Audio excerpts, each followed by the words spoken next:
Hey, be a squid and subscribe to my mediocrity. How's it going, everybody? Welcome to the Pokemon Sword and Shield actual review. It's been a while in the making, and I've just been playing the game so much that I've been kind of procrastinating, and I haven't had a chance to actually sit down, put the game down, and sit in front of this damn mic and actually talk about this game and review it. So, without further ado, here we go, boys. So some of the stuff that I kind of want to clear up first is the controversy and some of the just misinformation that's out there, because there is quite a bit of misinformation. I won't get into too much details because that would just be its own video, but just some of the stuff that I would like to point out that confused me when I first saw, tweets and people talking about it, was that you can't catch Pokemon until you get gym badges. Now, that is technically true, but the way it was worded in some tweets and the way some YouTubers put it into perspective, they made it sound as if you can't catch any Pokemon at all until you get like your first gym badge or something, which is not even remotely true, because you could just catch a Pokemon right out the gate from before you even leave the main town. So it's not exactly true, and I know that there were some people that were getting hella confused by it, because it's like, what Pokemon game would, like, it's called Catch 'em all, not get your badge and then catch 'em all. It just doesn't make sense. However, it is a fact that if you catch a Pokemon, you have an obedience level and you also have a cap level. So, for example, before you get your first badge, you can't catch any Pokemon, I believe, above level 20. It could be 15 or it's 15 or 20. It's been a while since I've been at that level. But yeah, and as you progress through the game, you will gradually get more and more levels that you can actually cap out at. So that's the gist of the whole level cap thing. It was very confusing and jarring to me when I first heard it, so I wanted to clear that up because that was probably going to be like a really big deal breaker for me. Another bit of misinformation is that the frame rate is actually trash. Once again, this is technically true, but only in multiplayer. When you're playing the game regularly, it is completely fine.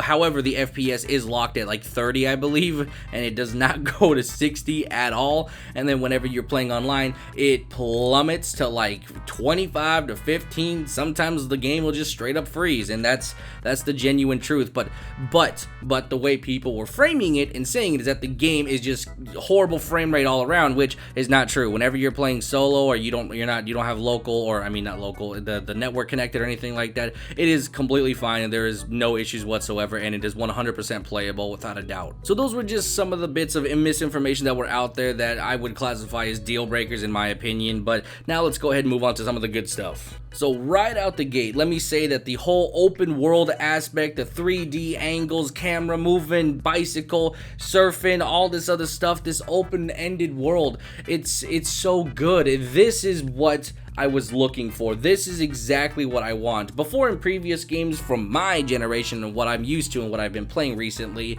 it is just, walk in a bush and, you get attacked by a random thing, and that's kind of the experience. This one, you walk in tall grass, whatever, you actually see the Pokemon in there. There's interaction, there's immersion. This is what you want. Whenever you think of a Pokemon journey, this is the ideal situation that you are looking for. You want to see Pokemon everywhere. You want to be terrified by that level 50 Steelix that's eyeballing your booty hole 6 miles out. You don't want to go anywhere near that when you're level 10, but it's scary and you're happy that it exists. It adds just this level of immersion that is hard to break because it's actually in front of you. It's physically there. Not to mention, when you are playing online, you see all these trainers everywhere doing this and riding around on bikes and, doing raid battles and whatnot. One of the kind of little bit of gripes I have is that you can't actually directly connect with your friend. Personally, to solve this whole FPS online issue, instead of doing just this massive online thing where you can see just, hundreds or 50, I don't know how many players are on a server at once realistically, but to solve this issue, I would have preferred just like a 4-player co-op in terms of just inviting a friend to my game and I could spectate their battles, they could double battle with me, or just stuff like that. If we encounter a wild Pokemon, we should be able to do the same thing and do raid battles the same way in encountering wild Pokemon. We both take it down and then we have the chance to catch it. It should have been just that simple. I don't think anybody was asking for like mega MMO Pokemon. I mean, the idea is cool, but it's not exactly executed properly. I mean, Poke MMO is years old and it does does it 10 times better. So in my personal opinion, I think they missed the mark on the multiplayer, but nonetheless, seeing players everywhere adds to that immersion, and it makes me happy just seeing a bunch of stuff, even though most of the time it feels like I'm just running around with bots, but still pretty good. Now, one of the things that was a huge, and I mean a huge blow to the game for me, was the roster cuts. Now, having played Pokemon Shield, which is the version that I have, I'm actually not severely bothered by it. I obviously would like the Pokemon to be in there for sure. It would add just this insanity, but having played the game, I guess I can see why they cut all those Pokemon, because the wild area, though it is filled with wildlife and all this stuff everywhere, it is relatively small. So with the scale of the wild map or whatever, there's no way they were going to fit that many Pokemon within the game. They could have, like, they would have to overhaul the entire game realistically to actually fit in everything. So I genuinely understand now why they're not doing it, but if they had spent more time on this game, and if they're going to do future franchises, they need to think bigger, and they need to bring everything. I've heard rumors that they don't even plan to bring back some characters in future games, which that's a little heartbreaking and just off-putting realistically, but I can understand why it didn't make it into this game, because just the wild maps are so small, and then whenever you're playing and continuing on the routes, once again, it is also very small, so you're not gonna fit, you know, all like these like 1,000 Pokemon in there. It's just not possible. The game size is just not that big. It really isn't. It should be, but it's not. But as I said, the roster cut actually has not been bothering me. I haven't really been thinking about it at all. Just the immersion that you have with the game, and you see all these Pokemon, not to mention, depending on the weather and the time of day, Pokemon will spawn differently, so you kind of forget about it after a while.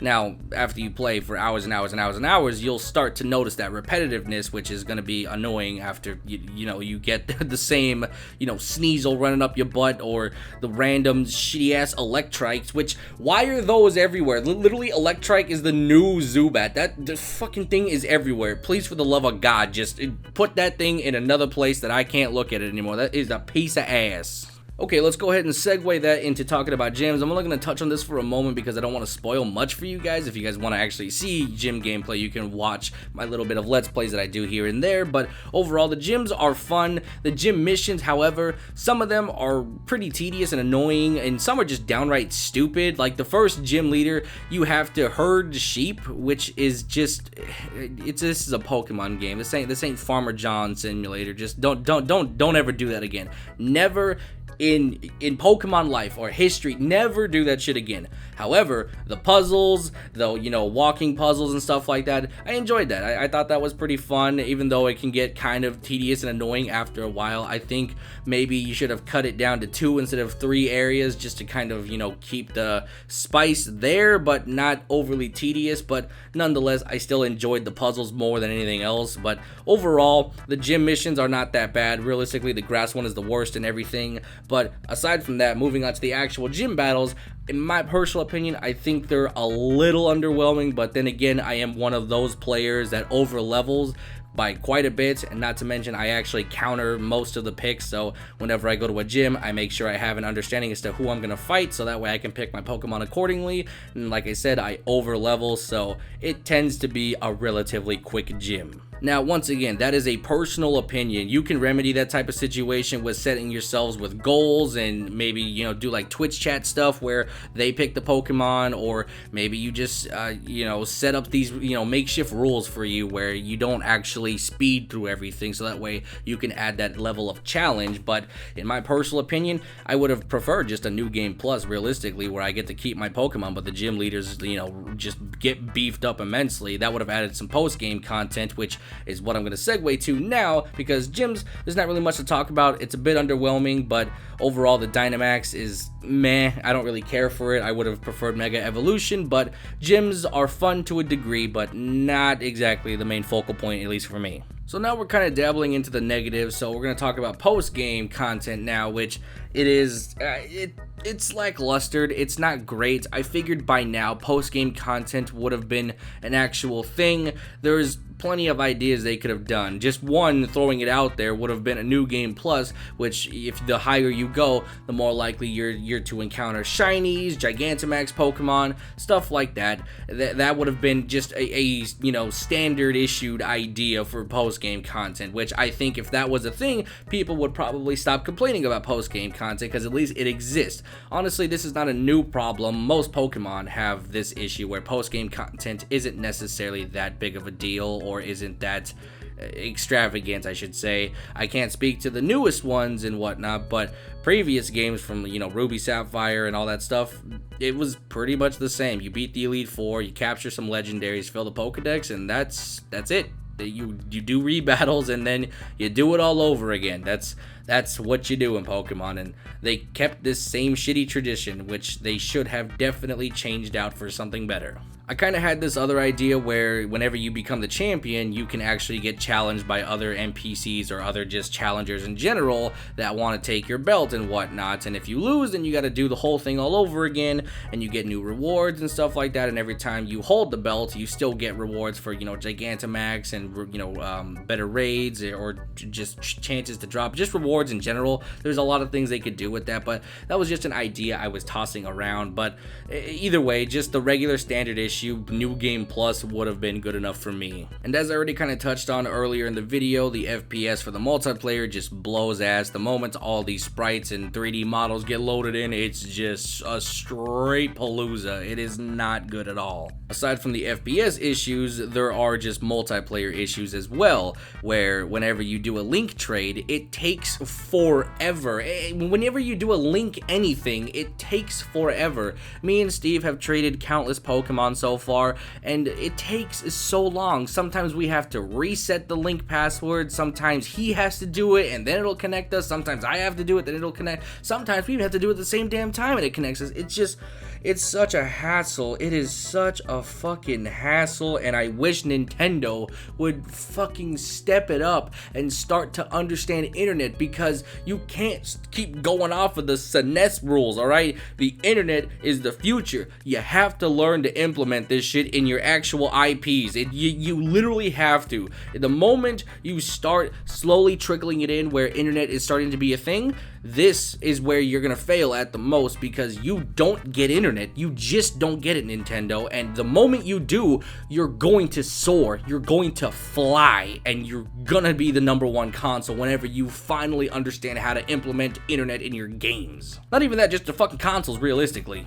And the one last thing that I want to complain about, which is more of just a personal thing that I wish they would have done, is the multiplayer being cooperative instead of it being just a kind of MMO type vibe. Now, it has cooperative aspects, like you can do raids, you can do these double battles and whatever, but it's not exactly a cooperative experience. What I would have enjoyed was something that PokeMMO is doing, where you have this massive, and I mean massive player base, everybody's, next to each other, you can spectate battles, you can, trade, do global trade link, all this stuff. You can do many different things, but the most important thing that sticks out to me with PokeMMO is the spectating battles.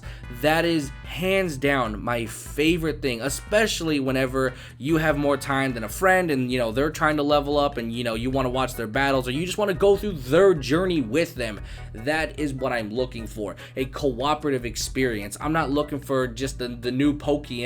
PokeMMO handles it and does it very well. They should have taken some notes from that game and added it to this one, because it would have been a well-received change of pace, realistically. Just being able to invite 4 friends to your lobby or to your session, whatever you want to call it, and then just go through the journey together. You guys can watch the gym battles. You can even sit in the spectator seat. I don't even care. I don't care how you implement it. Just a cooperative game would have been just a lot more of a pleasant surprise, rather than just this kind of broken up MMO cooperative type situation. It just doesn't seem to fit properly, and though I enjoy the fact that they're at least trying to implement cooperative aspects, it's just, I think that this is not the way to go. This is not the direction I want. I'd prefer to invite my individual friends to my sessions and also save my FPS. Just, there's no reason for me to play with millions of people who I can't even interact with outside outside of cooperative activities anyway. So you can talk to them, yeah, but they only give you garbage, and that's it. There's nothing else to it. Having them in the world adds that little extra bit of immersion, but there's nothing else there. It makes no sense. I'd rather have my actual friends with me and just have fun with them, spectate their battles, go on their journey with them. They go on my journey. We catch Pokemon together. We fight Pokemon together. That makes more sense, and I wish they would have done that, but nonetheless, it is what it is. So in conclusion, is Pokemon Sword and Shield worth your time? I'm gonna say yes. It's not the best in the franchise by any mean, but it's definitely bringing some quality of life changes, as well as adding some new aspects that are actually cooperative, that are going to bring you and your friends closer together on a Pokemon journey. It is a step in the right direction, and hopefully with the next franchise, or even hopefully updates, they actually fix some things and increase the FPS and fix a lot of the just linking bugginess. But overall, just the gameplay alone, just as a solo experience, is one to behold. The world is beautiful, the battles are fun, the gym battles are great, just the exploration. I didn't touch on the story too much because I don't want to spoil anything, but the story, they're going a little bit more heavier in this one, so I kind of enjoyed that as well. There's just a lot of different changes from what I'm used to playing to this, and I'm having a lot of fun. So that's kind of it for today's video. Hopefully you guys enjoyed it. I will talk to you guys tomorrow. Let me know what you guys think about Pokemon Sword and Shield. Bye-bye.